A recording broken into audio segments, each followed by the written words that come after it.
नमस्कार बच्चों, समाजशास्त्र की क्लास में आपका स्वागत है। आज हम एक नए टॉपिक पर चर्चा करेंगे जिसका नाम है दहेज डाउरी। हिंदू विवाह से संबंधित विभिन्न समस्याओं में से दहेज की समस्या एक भीषण समस्या है। शिक्षा का प्रसार एवं जीवन स्तर में सुधार के साथ साथ दहेज की समस्या घटने के बजाय बढ़ी है। यदि लड़का डॉक्टर, इंजीनियर, प्रोफेसर, प्रशासनिक अधिकारी या कुशल व्यापारी एवं संपन्न परिवार से संबंधित है तो दहेज के बाजार में उसकी ऊंची बोली लगती है। दूसरी ओर सुंदर, सुशील एवं शिक्षित कन्या को दहेज के अभाव में उपयुक्त वर नहीं मिल पाता। दहेज को लेकर प्रतिवर्ष भारत में हजारों नवविवाहिताएं आत्महत्या करती हैं या उन्हें जिंदा जला दिया जाता है। कानून भी दहेज को समाप्त करने में निष्क्रिय रहे हैं।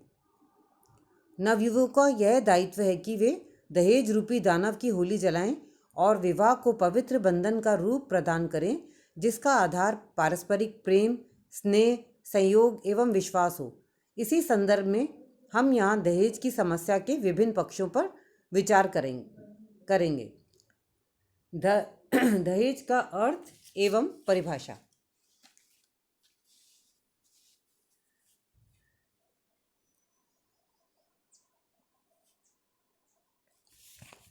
दहेज का अर्थ सामान्यतः उस राशि, वस्तुओं या संपत्ति से लगाया जाता है जिससे कन्या पक्ष विवाह के अवसर पर वर पक्ष को प्रदान करता है।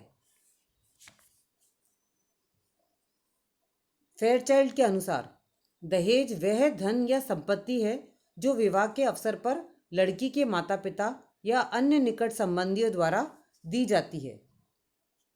दहेज निरोधक अधिनियम 1961 के अनुसार दहेज का अर्थ कोई ऐसी संपत्ति या मूल्यवान निधि है जिसे विवाह करने वाले दोनों पक्षों में से एक पक्ष ने दूसरे पक्ष को अथवा विवाह में भाग लेने वाले दोनों पक्षों में से किसी एक पक्ष के माता पिता या किसी अन्य व्यक्ति ने किसी दूसरे पक्ष अथवा उसके किसी व्यक्ति को विवाह के समय, विवाह के पहले या विवाह के बाद विवाह की एक आवश्यक शर्त के रूप में दी हो अथवा देना स्वीकार किया हो।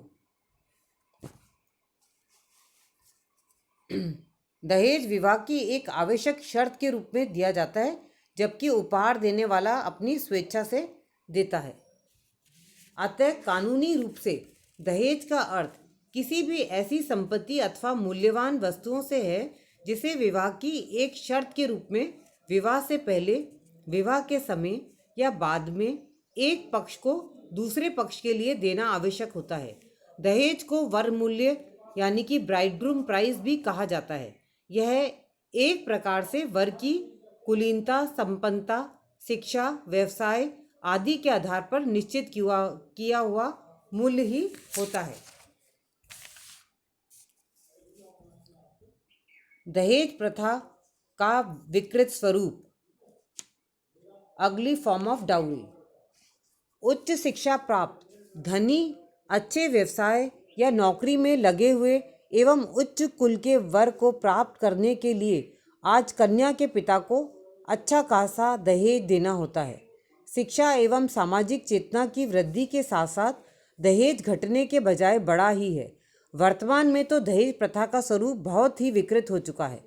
अब तो विवाह संबंध तय करते समय काफ़ी सौदेबाजी की जाती है। यदि यह कहा जाए कि दहेज के रूप में लड़की के माता पिता का शोषण किया जाता है तो इसमें तनिक भी अतिशयोक्ति नहीं है। सामान्यतः सभी माता पिता विवाह के अवसर पर अपनी लड़की को अपनी सामर्थ्य के अनुसार वस्त्र, आभूषण एवं अन्य वस्तुएं देना चाहते हैं और देते भी हैं, परंतु दहेज प्रथा का स्वरूप आज इतना विकृत हो चुका है कि लड़कियों के परिवारजनों को दहेज जुटाने के लिए या तो कर्ज लेना पड़ता है या अपनी ज़मीन जायदाद तक बेचनी पड़ती है या रिश्तेदारों के आगे हाथ फैलाना पड़ता है अथवा उन्हें अपनी लड़कियों का विवाह अयोग्य लड़कों के साथ करने को बाध्य होना पड़ता है। आज तो जिस लड़की के माता पिता दहेज हेतु लाख, 2 लाख, 5 लाख रुपए खर्च कर पाने की स्थिति में हों उन्हें ही सामान्यतः योग्य लड़के मिल पाते हैं।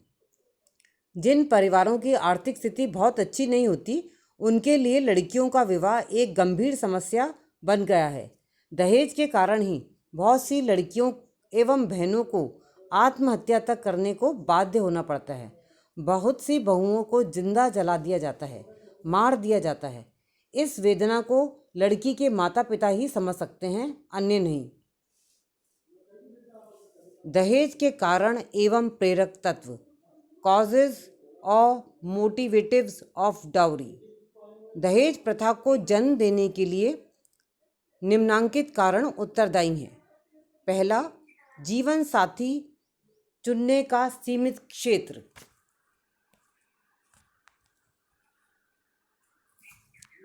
जब कन्या का विवाह अपने ही वर्ग, जाति या उपजाति में करना होता है तो विवाह का दायरा बहुत सीमित हो जाता है और योग्य वर्ग के लिए दहेज देना आवश्यक हो जाता है। सेकंड पॉइंट है बाल विवाह।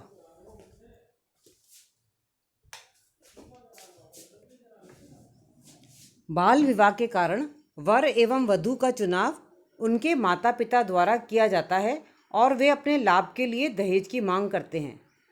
थर्ड, विवाह की अनिवार्यता। हिंदुओं में कन्या का विवाह अनिवार्य माना गया है। इसका लाभ उठाकर वर पक्ष के लोग अधिकाधिक दहेज की मांग करते हैं। फोर्थ पॉइंट, कुलीन विवाह।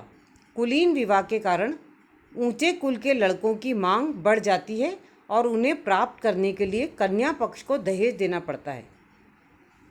फिफ्थ, शिक्षा एवं सामाजिक प्रतिष्ठा। वर्तमान समय में शिक्षा एवं व्यक्तिगत प्रतिष्ठा का अधिक महत्व होने के कारण प्रत्येक व्यक्ति अपनी कन्या का विवाह शिक्षित एवं प्रतिष्ठित लड़के के साथ करना चाहता है, जिसके लिए उसे दहेज देना होता है, क्योंकि ऐसे लड़कों की समाज में कमी पाई जाती है। सिक्स्थ पॉइंट, धन का महत्व। वर्तमान समय में धन का महत्व बढ़ गया है और आज तो इसके आधार पर ही व्यक्ति की सामाजिक प्रतिष्ठा निर्धारित होती है। जिस व्यक्ति को अधिक दहेज प्राप्त होता है उसकी प्रतिष्ठा बढ़ जाती है। काले धन की वृद्धि ने भी दहेज को बढ़ावा दिया है। सेवेंथ, महंगी शिक्षा। वर्तमान में उच्च शिक्षा प्राप्त करने के लिए काफ़ी धन खर्च करना पड़ता है, जिसे जुटाने के लिए वर पक्ष के लोग दहेज की मांग करते हैं। शिक्षा के लिए गए ऋण का भुगतान भी दहेज द्वारा किया जाता है। एट्थ पॉइंट, प्रदर्शन द्वारा झूठी प्रतिष्ठा। अपनी प्रतिष्ठा एवं शान का प्रदर्शन करने के लिए भी लोग अधिकाधिक दहेज लेते एवं देते हैं। दहेज लेने एवं देने वाले दहेज के लेन देन में प्रतिस्पर्धा करते हैं। नाइन्थ, गतिशीलता में वृद्धि। वर्तमान समय में यातायात के साधनों की उन्नति एवं विकास हुआ है। नगरीकरण एवं औद्योगिकरण बढ़ा है। परिणाम स्वरूप एक जाति एवं उपजाति के लोगों की गतिशीलता में वृद्धि हुई है और वे दूर दूर तक फैल गए हैं। इस कारण अपनी ही जाति या उपजाति में वर्ग ढूंढना कठिन हो गया है। फलस्वरूप दहेज प्रथा को बढ़ावा मिला है। 10th पॉइंट, सामाजिक प्रथा। दहेज प्रथा का प्रचलन समाज में एक सामाजिक प्रथा के रूप में पाया जाता है। जो व्यक्ति अपनी कन्या के लिए दहेज देता है वह अपने पुत्र के लिए भी दहेज प्राप्त करना चाहता है। 11th, आर्थिक प्रतिस्पर्धा। आज के युग में आर्थिक प्रतिस्पर्धा बढ़ गई है और प्रत्येक व्यक्ति जीवन के भौतिक सुखों की ओर भाग रहा है। अतः व्यक्ति की इच्छा इसी प्रकार से धन प्राप्त करने की रहती है।